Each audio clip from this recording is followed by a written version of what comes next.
नमस्कार। आज जब दिल्ली में रोज 15,000 कोरोना के मामले आने लगे हैं और वो भी हफ्ते भर में 5 गुने से ज़्यादा हो गए हैं, तो थोड़ी चिंता की बात हो गई है कि ये क्या हो रहा है दिल्ली को? जो दिल्ली पिछले डेढ़ साल से मतलब अगर 6 महीने आप इधर के छोड़ दें, जो दिल्ली बिल्कुल इधर 6 महीने ठीक रही और फिर उसके बाद डेढ़ साल हम लोग एक नए संघर्ष से गुज़रे थे और किसी तरीके से हम लोगों ने कुछ स्थितियाँ ऐसी रहीं कि जो काबू भी पा लिया था कोरोना में। लेकिन अब फिर से जो कोरोना या ओमिक्रॉन का मामले आ रहे हैं, उससे फिर से एक चिंता की लकीरें आ गई हैं। बच्चों के लिए सरकार ने ज़रूर ये किशोरों और बच्चों के लिए वैक्सीन की व्यवस्था कर रखी है और भी कार्यक्रम चलने वाले हैं। लेकिन जितनी तेज़ी से आ रहे हैं, वो ज़रूर चिंता कर रही है। इस पूरे मामले पर कि उसे कितना चिंता होना चाहिए, कैसे क्या किया जाना चाहिए, हमारे साथ एक ऐसे सज्जन हैं जिन्होंने पिछले कोरोना काल में भी यानी कि पिछले डेढ़ 1 साल से बहुत लंबे तक समय तक सेवा की लोगों की, लाखों लोगों को वैक्सीन दी 20,000 से ज़्यादा लोगों को ठीक किया और बहुत सारा काम किया था। जी हाँ, मैं बात कर रहा हूँ डॉक्टर मलिक की जो जिनका रेडिफ मलिक रेडिफ हेल्थ केयर है और हॉस्पिटल है और वहाँ आप उसके सीएमडी हैं। बहुत-बहुत बहुत-बहुत स्वागत है आपका डॉक्टर रवि मलिक। आपने नवोदय टाइम्स पंजाब केसरी के लिए समय निकाला। अब ये जो चिंता की लकीरें हैं, उस चिंता की लकीरों को आप किस तरह देखते हैं? कितना हमें सावधान रहना चाहिए या ये जो बताया जा रहा है कि ओमिक्रॉन तो बहुत हल्की-फुल्की चीज़ है और बल्कि अच्छा है, लेयर एक बना दे रहा है डेल्टा पे। लेकिन फिर भी जब जिसके होता है उसकी तो वो जान निकल ही जाती होगी या सोच-सोच के दिक्कत होती होगी। देखो श्रीवास्तव जी, आपको कुछ चीज़ें बहुत अच्छा, पहले तो मैं आपको शुक्रिया करूँगा कि हम लोग इस विषय पे बात कर रहे हैं, जो कि ये लोगों की, क्योंकि जान से जुड़ा हुआ विषय है, तो ये एक बहुत इम्पोर्टेंट विषय है। इसमें 3-4 चीज़ें मेरे दिमाग में आ रही हैं, जो कि मैं आपके संज्ञान में लाना चाहूँगा। सबसे पहली चीज़ तो ये है, लोग इसको हल्के में ले रहे हैं। लोग सोच रहे हैं ये माइल्ड है। लोग सोच रहे हैं इससे कोई परेशानी होने वाली नहीं है, और ये आप लोगों का एक ओवर कॉन्फिडेंस और उनका जो बाज़ारों में और इधर देख रहे हैं, और थोड़ा कोविड एप्रोप्रिएट बिहेवियर की तरफ जो केयरलेसनेस है, उसको लेके मैं बहुत ज़्यादा चिंतित हूँ। क्यों हूँ? उसकी वजह बताता हूँ। सबसे पहली बुलेट पॉइंट में 3-4 चीज़ें बताऊँगा। नंबर 1, इसको माइल्ड मत लीजिए। डब्ल्यूएचओ ने क्लियरली कहा है, कोई भी कोरोना का वेरिएंट ऐसा नहीं है जो जानलेवा नहीं है। कोई थोड़ा कम होगा, कोई थोड़ा ज़्यादा होगा, लेकिन ये सारे कोरोना के वेरिएंट जो हैं जानलेवा हैं, इनको हल्के में लेने का कोई मतलब नहीं है, पहली चीज़। दूसरी चीज़, हमें ये भी संज्ञान में रखना बड़ा ज़रूरी है कि यूएसए में 10-10 लाख केस 24-24 घंटे में हुए हैं। पिछले 24 घंटे में लगभग 2 लाख केस यूके में हुए हैं। इमेजिन कीजिए श्रीवास्तव जी, 2 लाख केस यूके में, जिनकी की पॉपुलेशन हमसे 20 गुना कम है। यानी कि इसका मतलब अगर हम अपने देश में एपल टू एपल कंपेयर करें तो 40 लाख मामले रोज़ के होने, ये बहुत बड़ी बात है।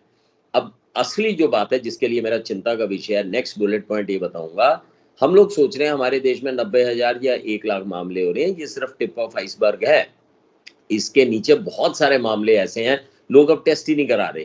पूरे परिवार में हुआ, एक को टेस्ट कराया, बाकी आइसोलेट होकर बैठ गए। ये 1 लाख मामले नहीं है, कहीं ज्यादा है। लोग टेस्ट नहीं करा रहे, जो एसिम्प्टोमेटिक है उनको तो पता ही नहीं है उनको हो रहा है कि नहीं हो रहा, तो वो भी नंबर्स आ रहे हैं।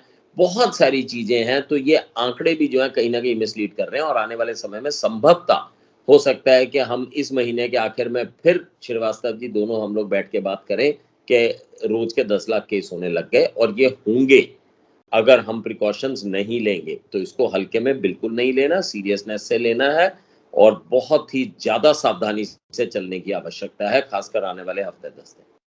जी, लेकिन अब सवाल ये कि क्या वही जो प्रिकॉशंस हैं, जो पहले हम लोग किया करते थे, जो बहुत सामान्य से प्रिकॉशन थे, जो जिसको मास्क लगाना, हाथ धोना, दूरी लगभग बना के रखना क्योंकि ये चिंता की बात सचमुच है कि लोग इसे बहुत हल्के में ले रहे हैं। कह रहे हैं नहीं ठीक है, हो जाएगा, होगा, ठीक है, हो जाएगा।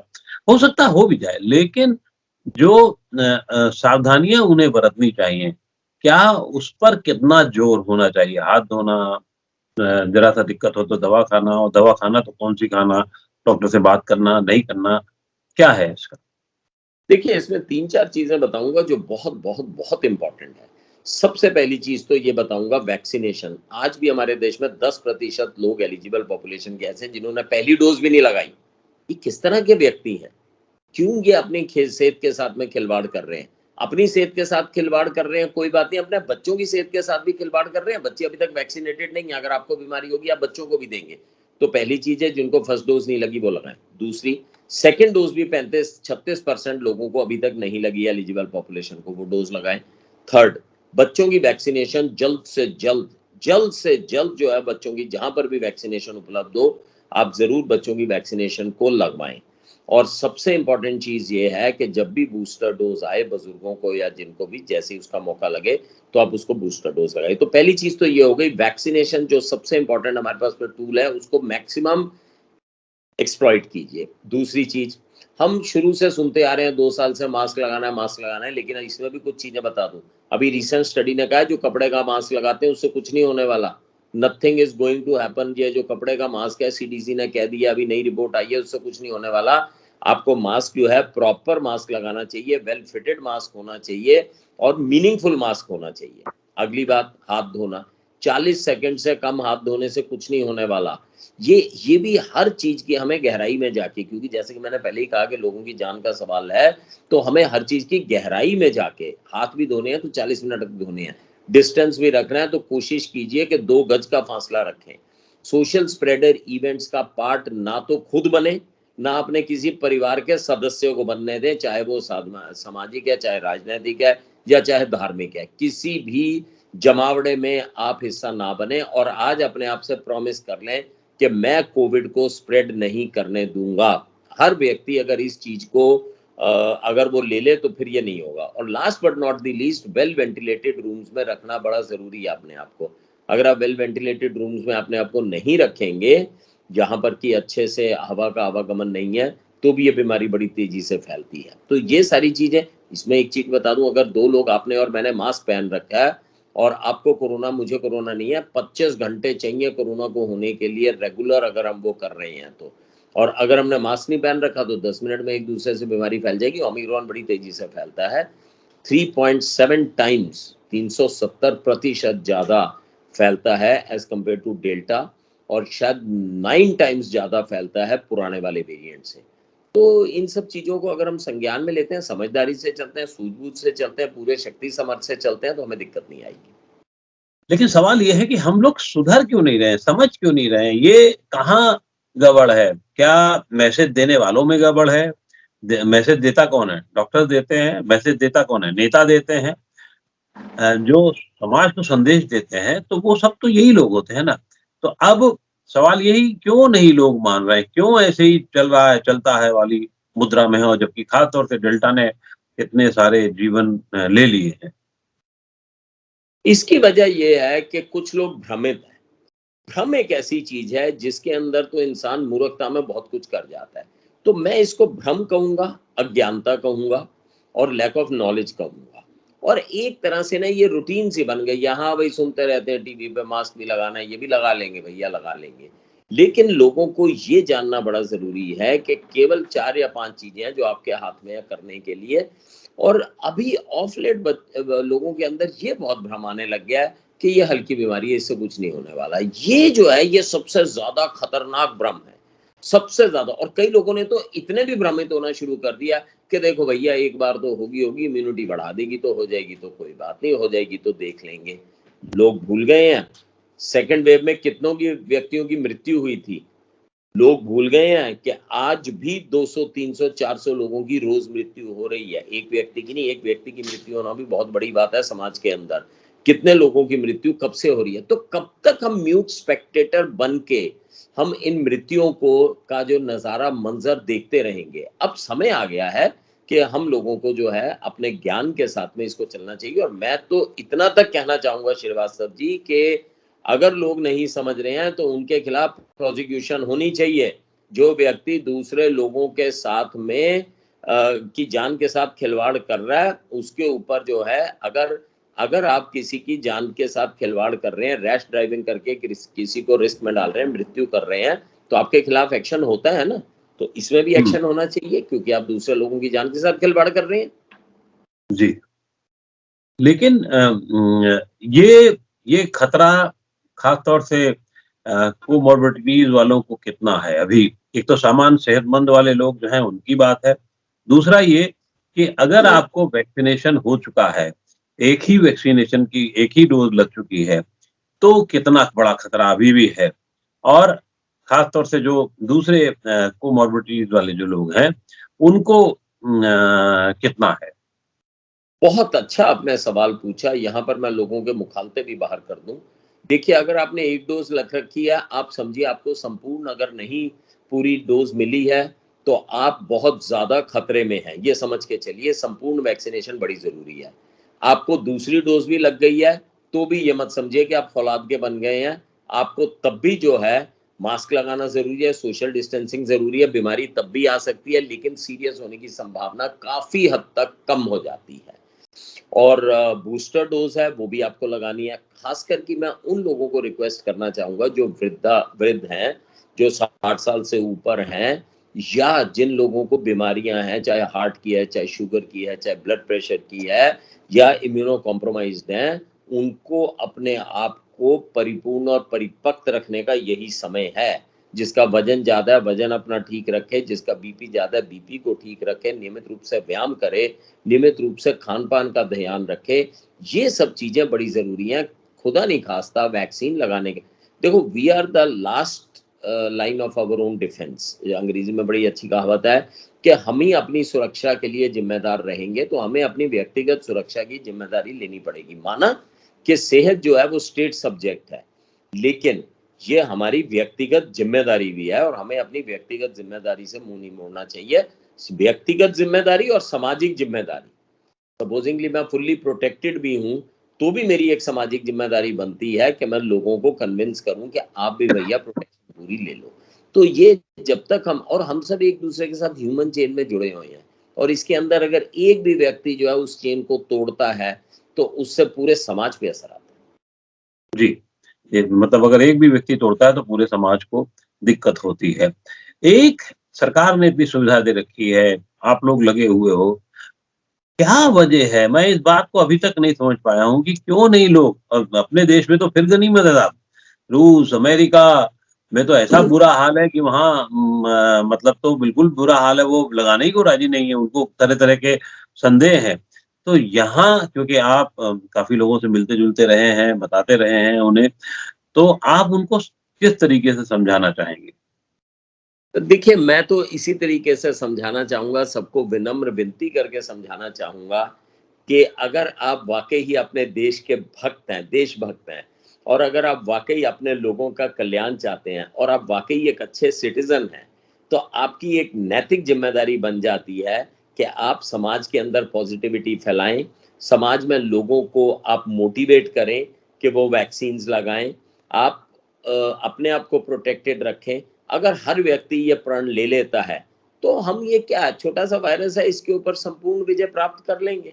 लेकिन अगर हम इसमें फेल होते हैं, तो फिर बड़ी दिक्कत आएगी। तो मैं तो विनम्र विनती हाथ जोड़ के सबको यही करना चाहूँगा कि देखिए संकट का समय है, आज संकट शायद इतना नहीं नज़र आ रहा, हो सकता है कि 3 से 4 हफ्ते के बाद में जब घर-घर में ये बीमारी फैलेगी, एक चीज़ अच्छी है इसमें ओवर कॉन्फिडेंस होने की ज़रूरत नहीं है, लेकिन एक चीज़ अच्छी है कि इसमें हॉस्पिटलाइज़ेशन रेट या सीरियस रेट होने की संभावना थोड़ी कम है, जो अभी तक आंकड़े आ रहे हैं। लेकिन हमारे देश में ये कैसा बिहेव करेगा, तो आने वाला समय बताएगा। अभी तो केसेज़ होने शुरू हुए हैं और अस्पताल चूँकि मैं कोरोना का अस्पताल बहुत जब से शुरुआत से चला रहा हूँ, तो उसमें भी मैंने ये चीज़ बहुत इम्पोर्टेंट देखी है कि मरीज़ को सीरियस होने में 9-10 दिन लगते हैं। तो अभी जो ये आंकड़े बढ़ रहे हैं, अब ये आगे जाके 10 दिन के बाद कैसे बिहेव करेंगे, उसमें करेक्ट पिक्चर आएगी कि ये कितना माइल्ड है, कितना वो है। लेकिन हाँ, पुरानी वेव से डेफ़िनेटली ये थोड़ा माइल्ड है, लेकिन उसकी वजह से हमारे को खुश होने की आवश्यकता नहीं है। अगर पुरानी वेव से आधा माइल्ड है, लेकिन 10 गुना ज़्यादा फैल जाता है, तो हालात तो और ज़्यादा बिगड़ जाएँगे। तो इसको ल देखना लोग तो इस बात से भी अनजान हैं और बहुत ठोक कर के बात कही गई है कि वैक्सीन आपने लगा ली है, तो भी जो है, उसकी प्रभावी क्षमता जो है 70 से 80% ही है, 100% नहीं है। मतलब वो 20% को क्यों भूल जा रहे हैं, 30% को क्यों भूल जा रहे हैं? ये भी एक मेरे ख्याल से बड़ा सवाल है। बहुत अच्छा आपने सवाल पूछा। देखो, लोगों को एक चीज़ ये समझनी चाहिए, हमारी साइंस बहुत तरक्की कर चुकी है, हम बहुत कुछ कर रहे हैं और कर भी चुके हैं, लेकिन हमारी साइंस के हाथ में हर चीज़ 100% नहीं है। तो ठीक है, अगर वैक्सीन हमारे को 70-75% की प्रोटेक्शन देती है, लेकिन ये 70 प प्रतिशत की प्रोटेक्शन तो है कि बीमारी नहीं होगी। लेकिन आपको सीरियस बीमारी नहीं होगी, उसकी तो 90-95% की प्रोटेक्शन है। आपको सीरियस बीमारी नहीं होगी और आपकी मृत्यु नहीं होगी। ऐसा नहीं है, कुछ बहुत ऐसे विरले और रेयर केसेस ऐसे भी हुए हैं जिनको दोनों डोज लगी थी, उनकी मृत्यु हो गई दुर्भाग्यवश। लेकिन आम तौर पे आपको मैं अपना तजुर्बा बताता हूँ, सेकेंड वेव से पहले हमने बहुत वैक्सीन्स दी थी, उसके बाद भी बहुत दी हैं। मेरा अपना तजुर्बा ये है कि जिन लोगों ने वैक्सीन लगाई है, उनके सीरियस होने के, आईसीयू में जाने के, वेंटिलेटर पे जाने के और फाइनली मृत्यु होने की चांसेस बहुत कम है। तो आपके माध्यम से मैं एश्योर करना चाहूँगा, आप एक बड़े अच्छे जर्नलिस्ट हैं और आपके बहुत लोग देखते भी हैं और आपकी बात को सुनते समझते भी हैं। मैं आपके माध्यम से ये कहना चाहूँगा कि ये बड़ी एक इम्पोर्टेंट चीज़ है, अगर आप वैक्सीन लगाएँगे, मेरा लगभग-लगभग आपको दावा है कि आप सीरियस बीमारी और मृत्यु से आप लगभग-लगभग पूरे बच जाएँगे। लगभग-लगभग इसलिए कह रहा हूँ, 2-3% नहीं कह सकते, लेकिन आप बच जाएँगे। तो ये बहुत बड़ी प्रोटेक्शन है, ये बहुत बड़ा रक्षा कवच है, इसको इग्नोर नहीं करना चाहिए। आप हर्ड इम्यूनिटी के बारे में बहुत सारी बात चलती रही है, दूसरे दौर में बहुत सारा हुआ हर्ड इम्यूनिटी और बाद में ये लगा भी कि साहब हर्ड इम्यूनिटी से ही हम लोग बचे हैं। यानी हर्ड इम्यूनिटी का मतलब ये हो गया कि फैल गया है 80%, 90%, 70% और फिर लोग सेफ हो गए हैं। तो जो जितनी तेज़ी से फैल रहा है, क्या हम लोग हर्ड इम्यूनिटी की तरफ जा रहे हैं? डेफिनेटली हम हर्ड इम्यूनिटी की तरफ जा रहे हैं। सेकेंड वेव ने भी हमारी हर्ड इम्यूनिटी बढ़ाई है, ये वाला वेव भी हमारी हर्ड इम्यूनिटी बढ़ाएगा, लेकिन इसमें भी एक राइडर है। क्या होगा अगर वायरस अपना प्रतिरूप ही बदल ले, वायरस म्यूटेट ऐसा कर ले कि आपकी हर्ड इम्यूनिटी काम ना आए। आज की तारीख में ओमिक्रॉन हो चाहे डेल्टा हो, हमारी जो वैक्सीन है, ये इससे काफी हद तक ये वैक्सीन इन पे प्रभावी है, किसी पे कुछ कम होगी, कुछ ज्यादा होगी। व्हाट इफ अगर ये अपना रूप प्रतिरूप बदल ले और इस वैक्सीन से प्रभावित ना हो, तो ये वायरस जो है, देखिए यहाँ पे हमारे सर्वाइवल का तल्लक है, उधर वायरस भी सर्वाइव करना चाहता है। वायरस भी चालाकी से अपने आप को दिशा निर्देश दे रहा है और अपने आप को बदलता जा रहा है ताकि वो हावी रहे। तो ये एक तरह जी। से लड़ाई है, हम वैक्सीन कर रहे हैं, हम अपना बचाव कर रहे हैं, वायरस भी अपने बचाव के लिए जो म्यूटेशंस कर रहा है और वो करना चाह रहा है। तो इस जद्दोजहद में हमें ये भूलना नहीं चाहिए कि जितना वायरस को हम मौका देंगे फैलने का, पनपने का, उतनी ज्यादा म्यूटेशन होंगी और उतनी ज्यादा ही समस्या आएगी। सो कहने का मतलब ये है, अभिप्राय ये है कि बचाव, prevention is better than cure, और आप अपना पूरा बचाव करके रखें। इसमें कहीं मुखालते में मत रहें कि सबको होगा हमें भी होगा, इस उसमें मत रहें। हम इस बीमारी से लड़ नहीं पाएंगे, हम इससे बचाव कर पाएंगे, दुश्मन हमारा ज्यादा स्ट्रांग है, हमें इससे बचाव करके चलना चुनाव के दौर में बहुत सारी चीज़ें हो रही हैं और जिसमें हम सब लोग कुछ कहने की स्थिति में नहीं हैं। भीड़ में जाना, नहीं जाना, नेताओं के भाषण सुनना, नेताओं की रैली करना, वो सब तो एक अलग सवाल है। लेकिन एक बात बहुत तेज़ी से बढ़ रही है, कोवैक्सीन और कोविशील्ड के मेल को लेकर के, कि ये दोनों मिला कर के अगर आप ले लें, कुछ मतलब तो शायद ज़्यादा असर पड़ेगा। आपको क्या लगता है कि अभी अपने देश में ये प्रक्रिया शुरू नहीं हुई है, है। तो क्या क्या लगता है कि इस पे क्या किया जाना चाहिए?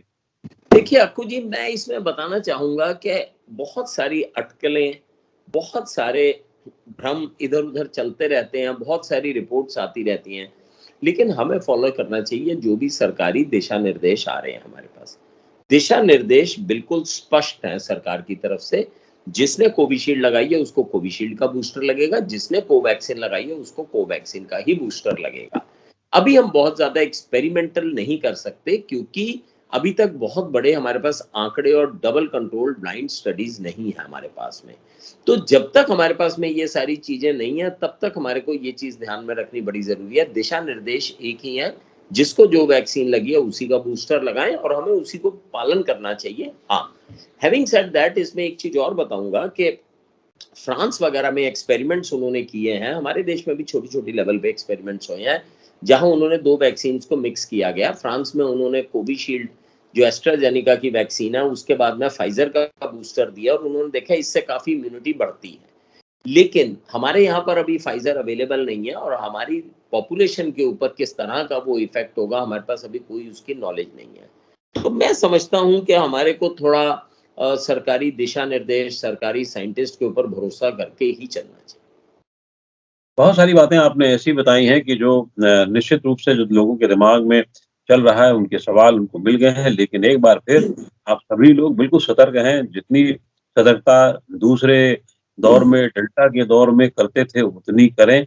चाहे कोई भी, चाहे सरकार हो या बाकी और लोग हों, कुछ करें या ना करें, लेकिन आपको सरकार तो कह ही रही बार-बार कि सतर्कता कीजिए, लेकिन आपको अपने तई से, अपने आप से बहुत सतर्कता बरतनी है, ताकि ये आपके परिवार के लिए घातक ना हो।